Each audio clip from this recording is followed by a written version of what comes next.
Seekord otsustasite nagu suhteliselt ruttu ära, et esimene veerandaeg. Mängu algus jah, meile oli nagu hästi saime käima ja saime vahe sisse ja selline see vahe enam-vähem jäigi vist, mis me esimene veerandaeg saavutasime. Enda mäng esimene veerandaeg oli fantastiline, et millest siis nüüd siuke muutus, et kas sõbra öeldu natuke motiveeris rohkem ka või?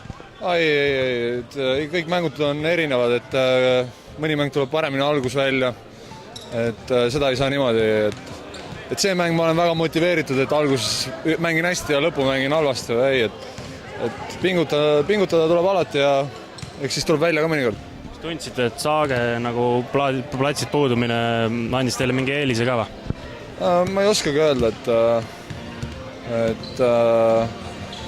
selles mõttes, et võitlust ju oli selle terve mäng, et see vahe jäigi ju see, mis me esimene veerandaeg saavutasime, et ega me neist nagu terve mängu nii nagu üle ka nüüd ei saa öelda, et oleks olnud, aga eks neile kindlasti tunda andis see, et vahetusi said võib-olla vähem teha ja ma ei tea, eks see on nende asi rohkem.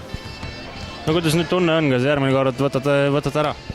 Ei tea, et üks mäng korraga, et läheme reedel Rakvere mängima, üritame ka endast kõik anda ja eks siis näha on.